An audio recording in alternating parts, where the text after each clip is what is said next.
What would your message be to Calgarians? What would you like Calgarians to do in the wake of the tragedy in London? Listen, it's very kind to reach out to your Muslim friends. It's a nice thing to do, to check in on them. It's very much appreciated. But it's not nearly enough. So let's not be surprised. Let's not be shocked. It's 4 years after what happened in Quebec City, after a terrorist attack in a mosque there. We as Canadians allowed and supported a law that targets Muslim women in the province of Quebec after that. So let's draw some lines here. Let's understand that when we have anti-mask protests with tiki torches and racist chants, and we actually say, oh no, they're not really racist, they're just worried about their freedom, when we make excuses. When we have a young teenage girl walking down Princess Island Park who has her hijab ripped out and gets beaten, let's not say that was isolated. That was a bad person. Let's understand that when people of color raise these concerns, let's not say you're oversensitive. Let's not be patronizing. Let's not be belittling. Let's not say you're playing the race card because that's the only card you've got. Let's actually listen and let's understand that we have some very serious concerns. So as governments, let's condemn this, yes, but let's do it with our actions, not just our words. If we're the federal government, let's figure out how we're going to stop Quebec's Bill 21. If we're the provincial government, let's condemn this stuff and let's take it out of our curriculum. Let's not put in a curriculum that pays lip service to diversity while othering everyone who's not a white European. And if we are citizens, let's educate ourselves, let's listen, let's read, and let's make sure that we truly understand the society that we are complicit in building here. Let's stop being complicit.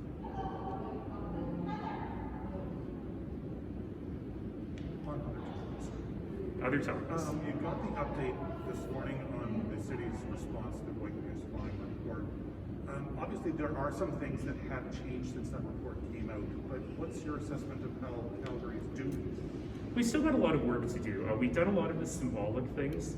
We've done a lot of what I call the foundational things, like retraining people, helping people understand the Indigenous nature of this place. I don't want to scoop myself, but soon we'll do something very special here in City Hall. Those are good steps, and they're important steps, but it's not just about the symbols.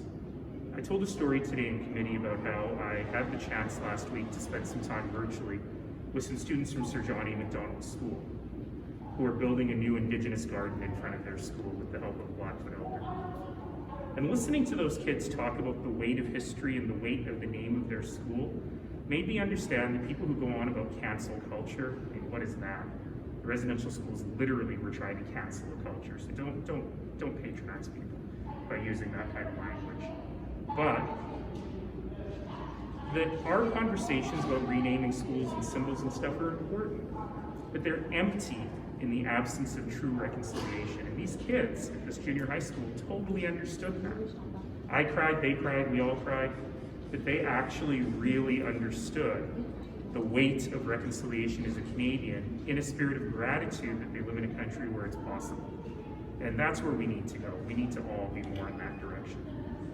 How challenging will it be to strike a balance between, moving on this stuff quickly, but also, it was discussed in there, also doing it, making sure it's done right? You've got to do it right, and you've got to do it respectfully, but you cannot use the need to be respectful as an excuse to not do anything. You can be respectful and have deadlines. So, if I were the Calgary Catholic School Board, very interested in doing this properly and respectfully, they should still say, we're going to have a decision by September when school starts again. I think these are the sorts of things that we can move forward on together, but the time for dithering is long past. The involvement of, or the lack of involvement from the Indigenous Relations Office with Heritage Calgary in terms of those naming conventions, that's surprising that there was very little. A little bit, but even Heritage Calgary doesn't have much to do with naming and renaming, so it's a path that we're on. It was a bit funny to single them out, because there is in fact a whole series of people who are working on naming and renaming, who don't include them always. And I think it's important though that we do have an Indigenous aspect to that, and I thought that was well raised. What are your thoughts on making education of city staff regarding I don't have a problem with that. There's a lot of things. We make staff go through a lot of mandatory training. You can do a lot of it online.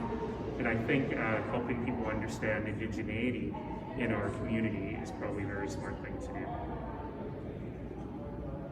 All right, anyone else? Mask mandate, mask bylaw, the Edmonton School Manufacturing Staff Association sent you a letter recently. Wondering what your thoughts were on that letter and whether or not how that may affect your decision. Sure, the mask mandate is a relatively small part of the broader issue of reopening and how we move forward on it. I do have some thoughts on the mask mandate, but we'll be sharing those with Council. Council will have a good discussion at our next Council meeting about it. And we have a lot of different options and we'll move forward. I will remind people, however, that we had a mask mandate long before the province had any guidance regarding masking. As far as I'm concerned, we are independent of the province, and we will do what's right for citizens and what's right for the economy. I'll also remind folks that businesses really wanted us to have the masks in place last summer because they wanted to protect their employees, and they were tired of having fights with people. And they felt that more citizens would be more comfortable coming to the business if everyone was wearing a mask. So we'll do some consultation on that as well as we make our decision. I mean, the mask mandate will be gone. It will be gone this summer. We're really debating week versus week, which week, but we'll do what's right for Calgarians. The vaccine blitz happening at the Convention Center in the next few days. Based on what you saw over the weekend in the Northeast vaccine rodeo, do you expect it to make a real dent? Yes, we got about 2,000 people getting their first doses with our drop-in center at Village Square last weekend, which was great. It's okay to do that downtown. We should probably also do drop-ins at the Northeast centers, particularly the Northgate Center, which is more in kind of center-east Calgary. So we'll be talking with the province about that. But certainly we have realized that part of the problem is access. You know, part of the problem really is that people can't make an appointment next Tuesday at 2 o'clock if their life is not that predictable. So the drop-in dates with no appointment needed and long hours are very, very good. I'll remind people that if you're coming to TELUS, there's free parking. We'll reimburse your transit pass. If transit is not an option for you, call 311. We can arrange Uber for you if that's what's keeping you from getting your getting your vaccination done. The first doses have slowed down a little bit, and we won't be able to move forward in the opening plan unless we get more first doses. But I'm also encouraging people to get their second doses. We will likely see second doses open up either late this week or very early next week for people who got their first dose in April, like me.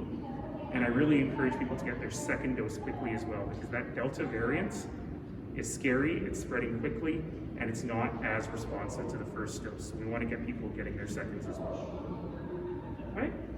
It might be just predicting the future. I know the Stampede issue hasn't come up on council. Can you give us a little taste of what's going to happen this afternoon?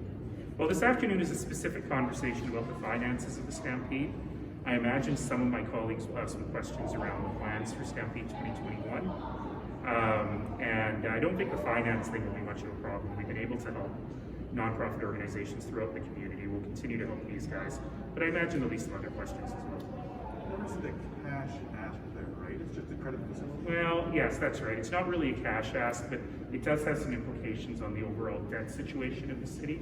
Frankly, it's not that big a deal, and if it keeps the Stampede going, that's probably a good thing.